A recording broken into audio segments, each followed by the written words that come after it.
Hey, welcome back to the Confidad podcast. So glad to have you with us.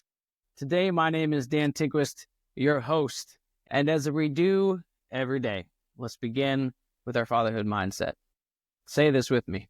I'm the only one who can fulfill the father role I have, so I choose to do it well. I get to show up well for my kid.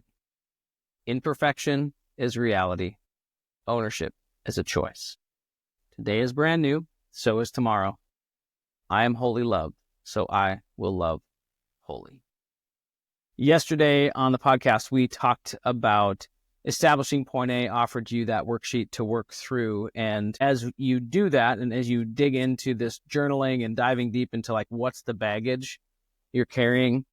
What I like to have people do in this time as we begin to move right into equipping is to identify like the top one or two pain points that are true for you right now in your parenting journey. Think about that for just a second. Like as you reflect back on the work we did yesterday, what are the top two things that stick out? Or maybe even just one. Things like, I'm so busy, I don't feel like I'm living my life, but life is living me. Or I wish I was patient with my kids, but I'm not. Or I wish I was always patient with my kids, but I'm not. Maybe you have opportunity paralysis where it's like you have too many things you're trying to do for your kids and you feel like if you say no to any of them, you're like ripping opportunity away from them. So things like that, maybe other things, maybe you have relationship stress or whatever. Think about that 10 seconds.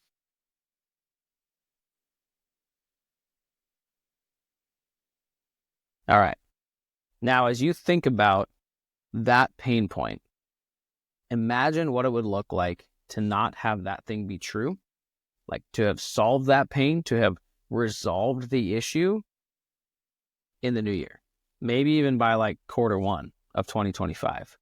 What would that look like? How would your life change? How would the stress levels change? How would your day-to-day change if that thing was no longer causing you pain, no longer true? I have a hunch it'd feel pretty good, right?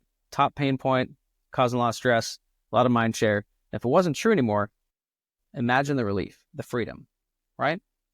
That's kind of one of those first mile markers that I'd like us to aim for as we look at your point B. Okay, we'll craft point B a little bit later, but before we even begin that journey, before we even know where we're going, we kind of have to start establishing the first few steps here. Have you ever driven to a summit or hiked to a summit?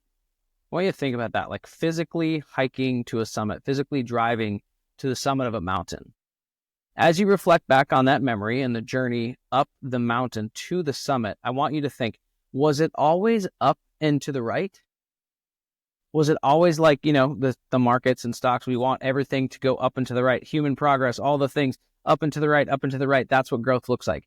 Here's the reality. Human progress looks a lot more like a hike to the summit than it does up and to the right.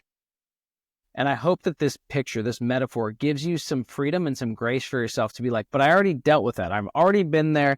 I feel like I already should be over this thing, but I feel like I'm going down again.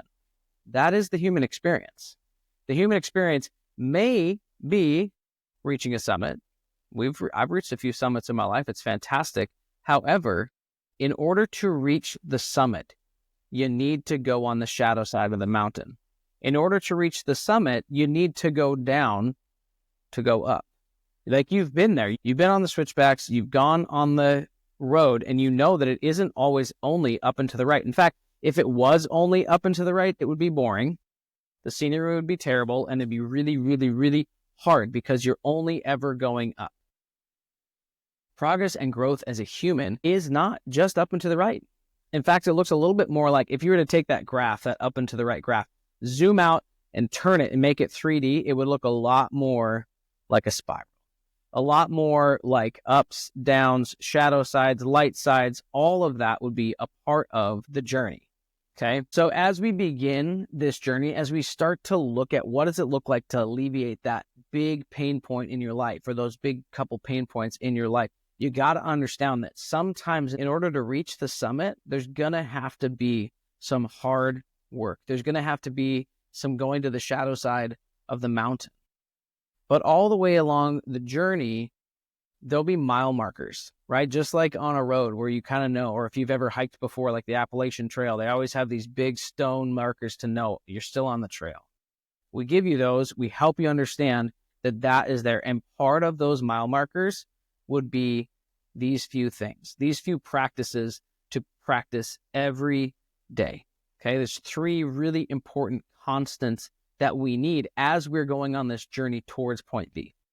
Okay, the first constant that we need is the ability to be content with what is today.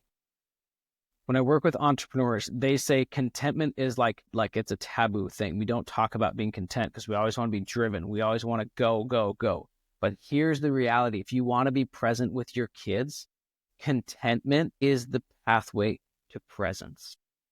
If you're always driven for more, you're always striving for more, you're always wanting to grow, it's really hard to be present with your kids because you feel like you should be doing something else to reach progress when you're spending time with your kids. So the first constant, being content with what is today, meaning like, are you able to say, what I have today is enough for today? If you have a roof over your head, if you have food in your bodies and you have clothes and your kids are taken care of, like that's enough, right? So say what, like I'm content with what is today, but still driven for growth tomorrow. Okay, still moving in a forward direction. That's one of our mile markers. The next constant is that you do need to be driven to grow.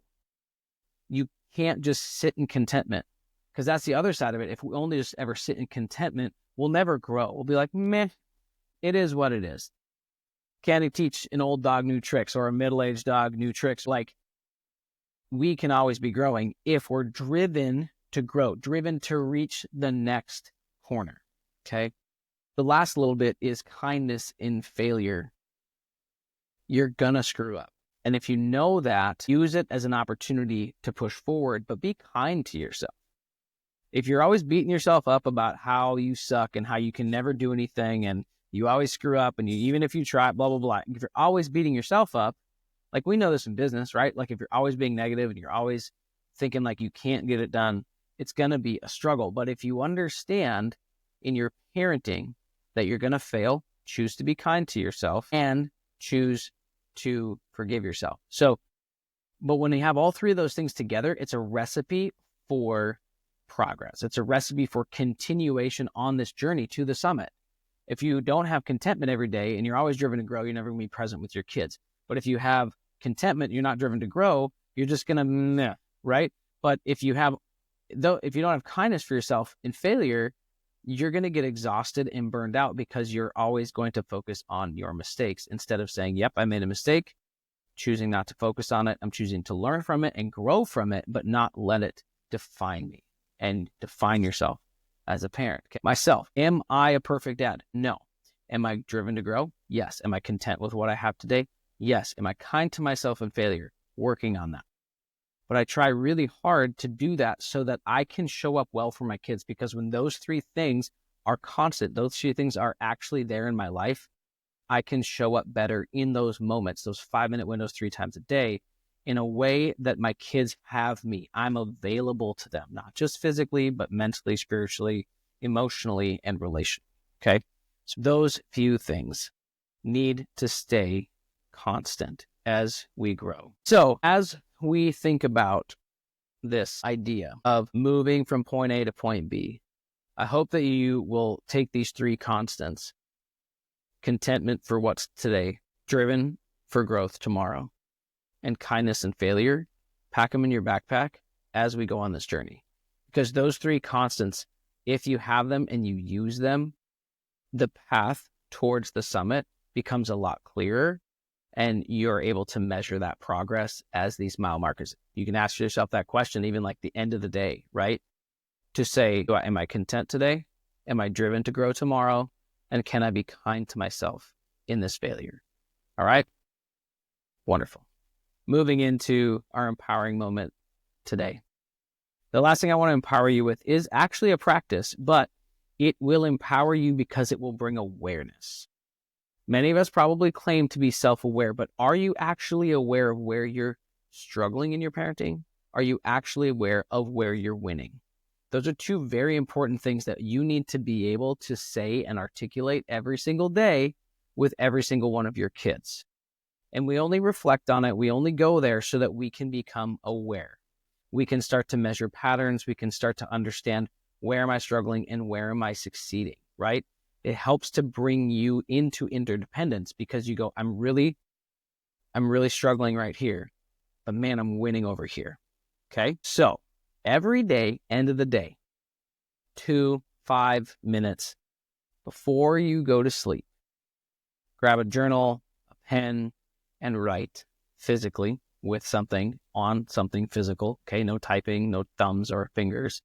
And answer these 2 questions end of every day. And I promise you, you stick to this for 2 to 3 weeks, it will start to unlock some things in your mind and help you build confidence in your parenting, awareness in your parenting, and then also help you to begin to measure strengths and weaknesses and identify those growth areas. Okay. So answer these 2 questions end of the day. First question: where did I struggle today? What's the biggest parenting struggle I had today? Full disclosure, for me, I'm recording this podcast while my kids are home, and I was getting a little bit frustrated in the middle of it, but I was like, gotta get this done. Okay. So my failure today was not getting it done while the kids were at school and choosing to do this while they're here. My failure today was being impatient. Okay. Parenting win. What's your parenting win? At the end of the day, write down, what's my parenting win today? What did I do well? Friend Aaron says, what we celebrate, we cultivate. So if you want to cultivate healthy parenthood, healthy fatherhood, you got to celebrate it. Write it down, declare it, say, hey, I did well at this today. And that is a gift that you get to give yourself as you say, you know what? I did show up well for my kids today. When they were trying to work through something, I just listened. Instead of trying to correct or explain or fix something for them, I just listened. It's a great win. So, hope today you're reminded of what's true. You feel equipped as we begin this journey from A to B, and empowered to start your journaling progress today. You're empowered to start your journaling today. Like I said, stick with it for 2 to 3 weeks, and you'll be amazed at what comes to light for you in your fatherhood. Thanks for joining us. We will see you tomorrow for the next Saturday Short. Peace.